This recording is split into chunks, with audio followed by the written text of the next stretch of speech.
Hey, what's up, dudes?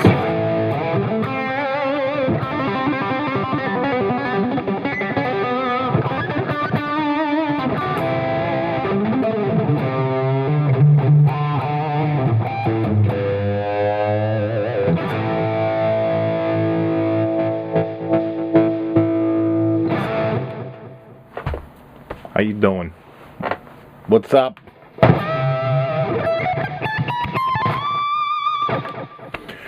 So, I've been racking my brain about something to talk about to come on here, and I'm coming up blank.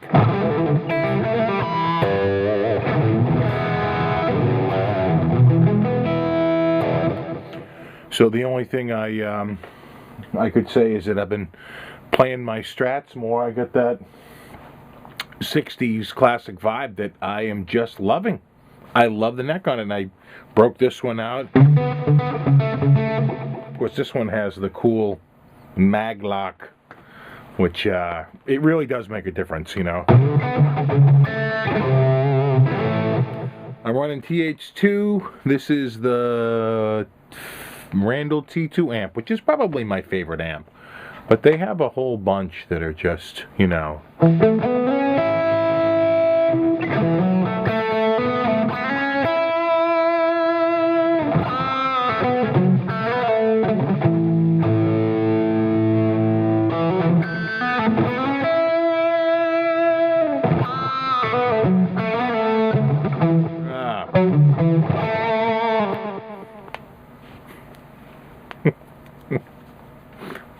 There we go. You know it's bad when you can just squeeze your hands and crack all your knuckles.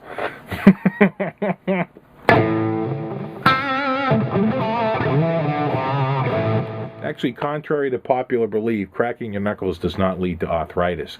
But it does lead to slightly weaker hand strength. That's been, I think, pretty much proven. And I don't know why, and they don't seem to know why, but just in terms of grip, it's not good for it. So I don't recommend you crack your knuckles. It's a habit you get into, and then what happens is I find that they feel that just the joints themselves feel just sort of creaky, you know, a little achy, and then when it just doing that just feels to like to loosen them up a little bit. But in general, it's probably not a good idea.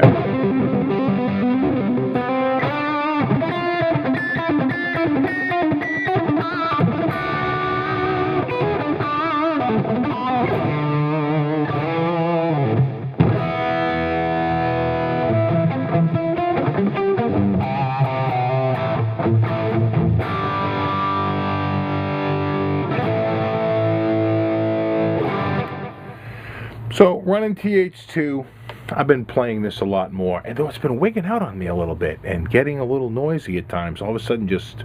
but I'm not sure that it's that, because when I close the software, it keeps going.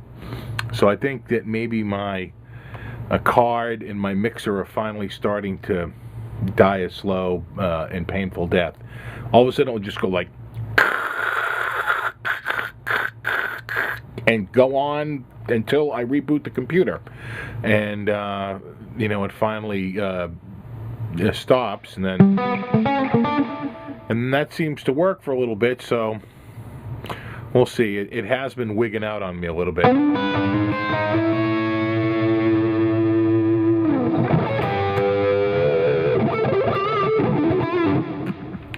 So I didn't really have much of an agenda other than to come on here and just talk, shoot the breeze for a little bit.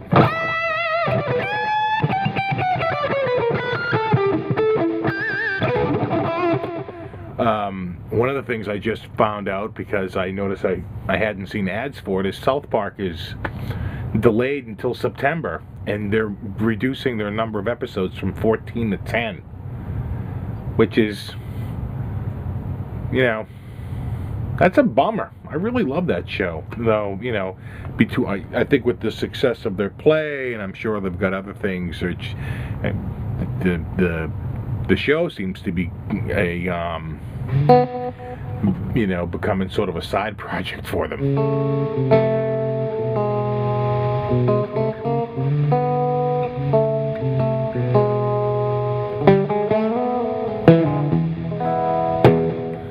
But it's still some of the best writing on TV, you know, for comedy. I mean, they had an episode last season where they spoof on Honey Boo Boo, and they get to the end of the episode, and Kyle, who gives the speech at the end of every episode, sits at the edge of the curb with Stan next to him, and in the background, Cartman and Honey Boo Boo are sketty wrestling. And, you know, he goes to this big soliloquy where he's like, you know, how did it get to this? How did the bar get lowered so far that we find ourselves here? He goes, and then I can't help but think that we did this a long time ago. I was like, oh, perfect. And now we're just sitting in the filth of it all. And, you know, just brilliant. I mean, that's brilliant writing. You know, to sort of look at the seemingly, I don't know, as the whole episode is about the lowering of the bar, and saying, well, maybe, you know, we sort of pushed the envelope on that a long time ago.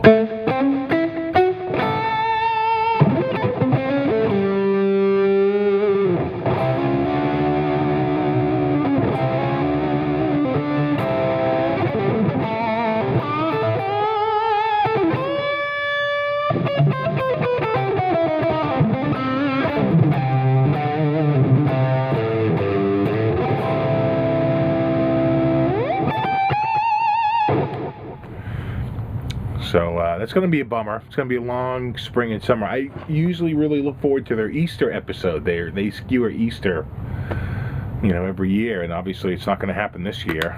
And you were getting 4 less episodes a year, 4 fewer. Correct myself there.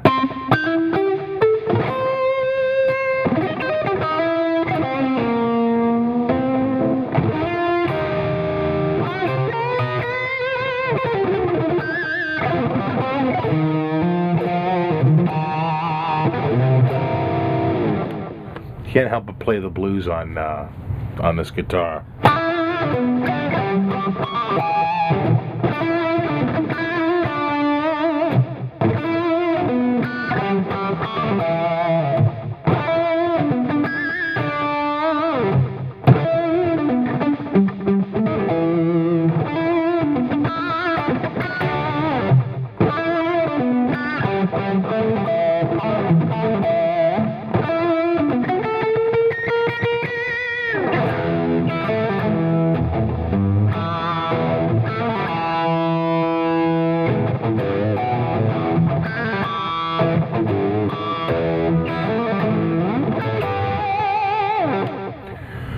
So I think Steve Marchena is coming back very soon.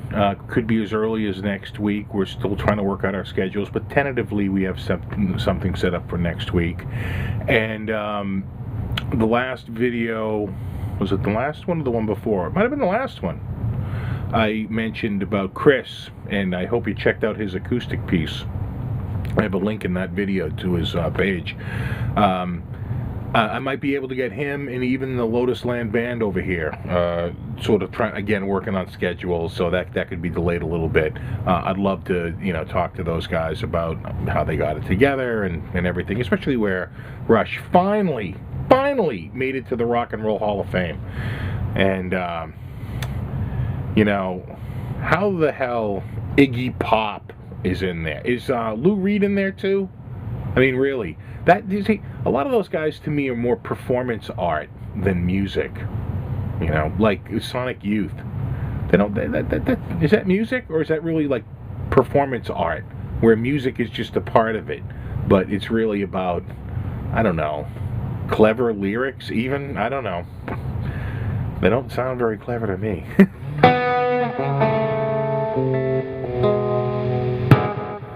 I guess, you know, they're artists. Well, you know, learn to play an instrument and then we can talk.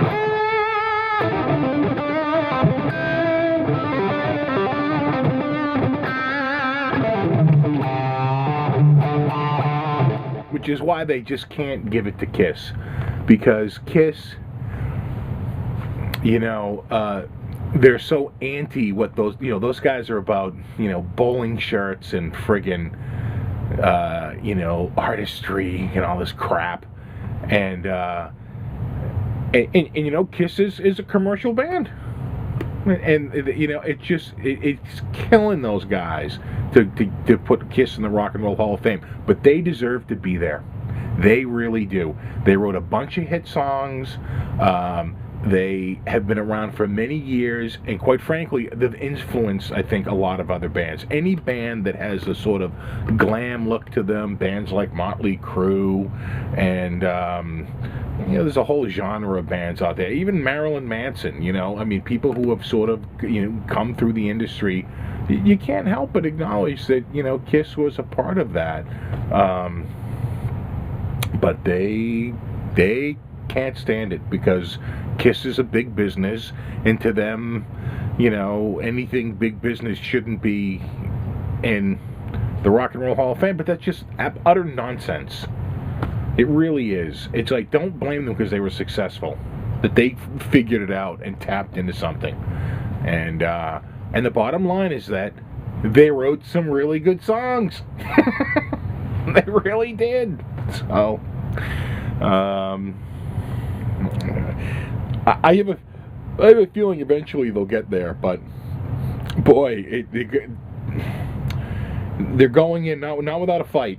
I mean, they finally put Rush in, and Rush is like a progressive band that I would think is a more intellectual band, obviously, than Kiss is. Kiss is a more gutsy rock and roll band, but Kiss is still selling out big venues in a major way. When I saw them this past September, it looked pretty sold out in there. It was pretty damn full. They're still attracting an audience, and so is Rush. Rush has had a couple of very successful tours recently. So, when's the last big Iggy Pop tour? Seriously.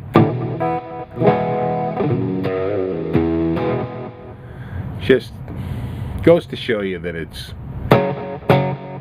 like Patti Smythe is in there. There's another person, or Smith, or Smythe, or whatever, you know what I'm talking about. Her one big song was written by Bruce Springsteen. There's another person. Oh, God. What do you want? It's my other cat. It's not Mr. McFuzzlebutt. It's Buffy. Buffy McFluffy. The girl. You coming down here?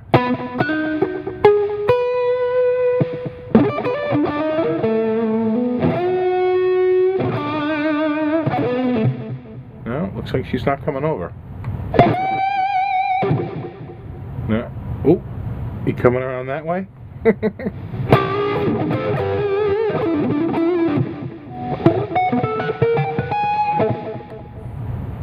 Oh yeah, she's much better than Buzzy McFuzzy. What are you doing? Come on up. Come on up here. You wanna come up? Come on up. Come on. Come on. You gonna make it? You gonna do something? No? Oh, you're as bad as he is.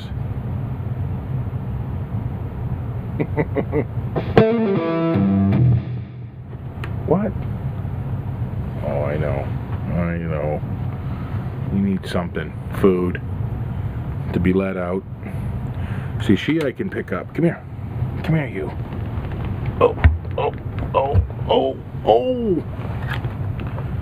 She's not as scratchy and bitey as Mr. McFuzzlebutt is. Right? Well, and she's off. She's like, all right, that's all you're gonna, enough of that. As I'm hitting this, as I hit the string, she's going like, she's like, I don't like the sound of that thing. I don't know what you're doing, but I don't want to be a part of it.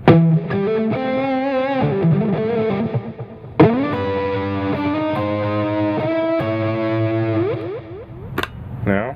Oh, she's off.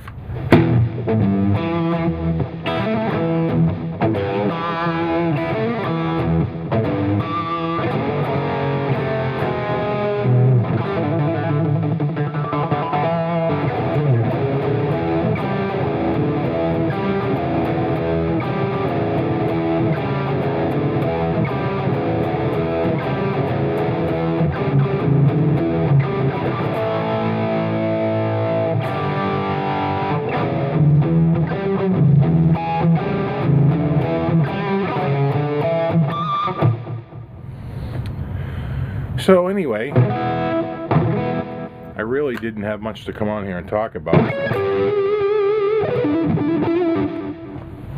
other than play a little guitar and shoot the breeze. What else? Oh, a buddy has a Squier just like I have the classic Vibe Strat I just scored. A buddy told me, he emailed me and said, oh, I saw your latest video. I actually scored a classic Vibe Telly. He goes, so if you want to take it and do a video on it. And I do. I'm going to have to learn a couple of country riffs other than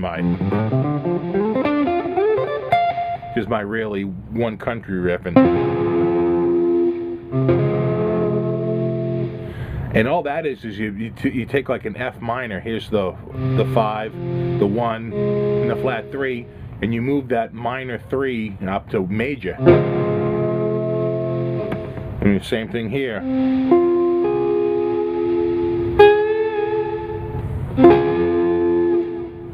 So if you want to, and we used to joke, we used to have a guy who would come in the music store, and one of the guys who owned the music store said, why don't you never mention the name of the music store? I'm like, because you're out of business. It's like, well, why pump it? And he's like, I don't know, keep the memory alive. So the place was called Norfolk County Music. And they had a big location in Dedham and a smaller location in Norwood. And anyway, guy used to come in the Dedham store all the time, and man, he could play country like no one's business. And we used to say, wow, you sound so good, you know, what's the secret? And he goes, well, the secret is you try to make the guitar sound not like a guitar. He goes, you want to make it sound like either a pedal steel or a banjo. He's like, and that's really the secret. He goes, is to get, it's the anti-guitar guitar.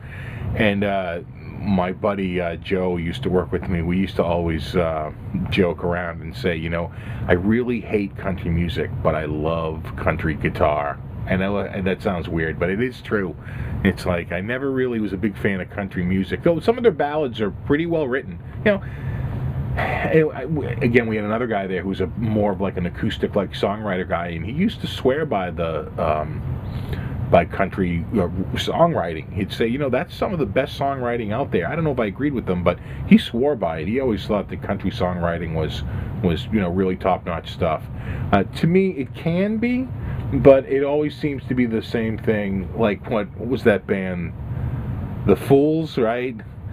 Life Sucks, Then You Die. That was a country song. It was about that time the meteor hit the barn. Just like one calamity after another.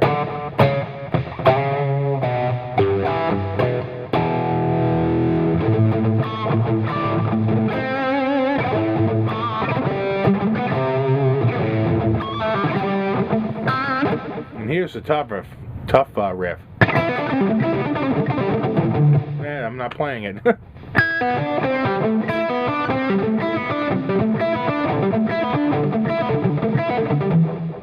Just falls apart.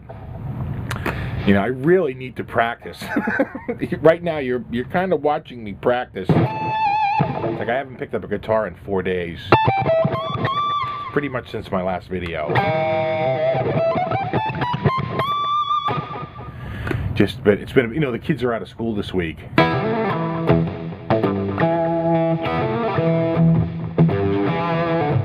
really like this amp. But let me see what else I have on here. Maybe we can switch up an amp a little bit. Here's the same amp, but a little bit more direct.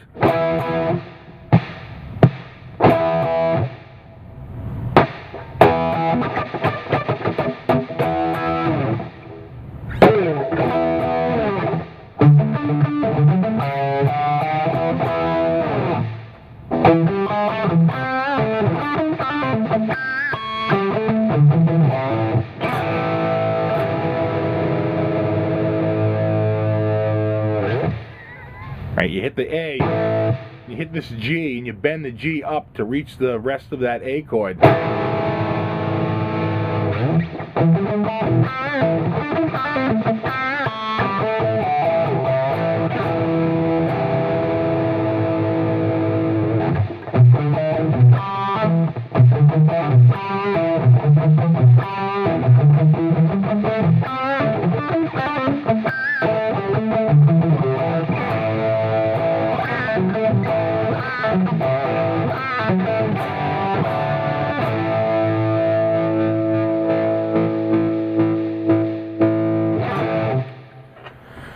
So a buddy of mine posted on Facebook that Robert Plant didn't come out and say that they're going to do a Zeppelin reunion, but he said, you know, I got no plans for 2014, so let's all start reading into it. Because, boy, you think the Kiss reunion sold out. Cha-ching! The Zeppelin reunion would be of epic proportion. I have to think that that they would be, if they did reunite in 2014, and they played, you know, as many venues as they sold tickets that they could sell out, that they would be easily the biggest selling act of 2014.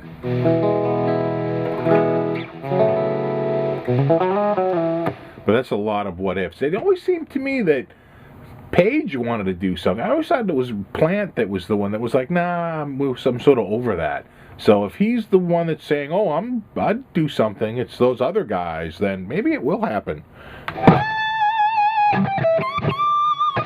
And it'll be only $450 a ticket. Unless you want Golden Circle, then it's $12,000.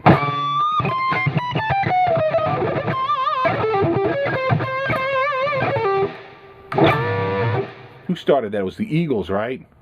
They basically realized from scalpers that they could get $500 a ticket, so they were like, why don't we just charge? They're like, we have an anti-scalping measure. We're going to price the ticket so high that scalpers won't be able to make money. Wink, wink.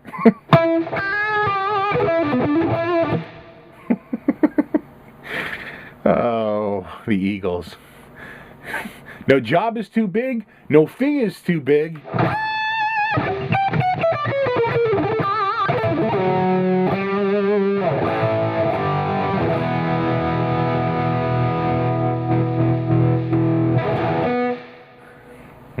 What movie is that from?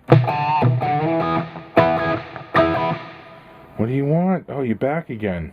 What?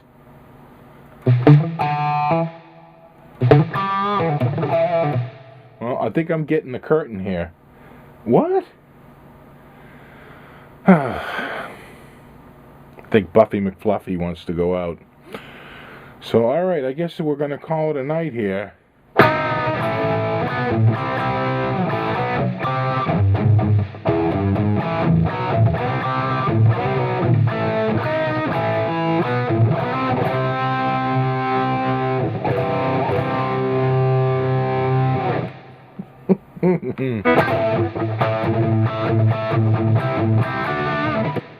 Well, not scaring her off.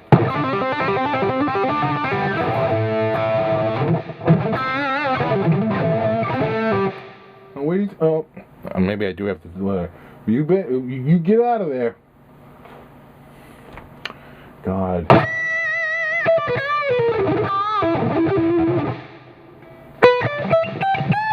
I'm just waiting to see her like crawl through the back and come poking out of one of these shelves as she often does. She's on a mouse hunt or something, but we haven't had mice in 10 years. Pretty much since when we first moved in, we had a few. And then we had cats. And that's pretty quick at getting rid of mice. Because mice smell the cats and they're like, pew, out of there. And when we first moved in, our former cat, Kitty, because we're brilliant namers, she came with us when we moved in, and she went on a rampage. She was killing mice like every night, and then they were all gone, and then they didn't seem to come back. And since we have these two cats, they've been pretty much staying away. Right? All right. I'm getting the curtain here. So I'll be back next week, and we'll do, hopefully I'll have a video with Steve Marchena. We'll be doing acoustics. I'm breaking out the Larrivee. And we, although we have a snowstorm coming on Sunday, so we'll see how that affects things. It shouldn't, though. They're only talking like 8 inches, so it's not perfectly doable. And then we have, I'll get the Squier Telly. It's the butterscotch one with the El Nico 5s, I think, right? Yeah, the Unico 3s are in the white one, and the Unico 5s are in the butterscotch. So I'll do a video on that one. And that's about it, guys. Talk to you soon. Rock on.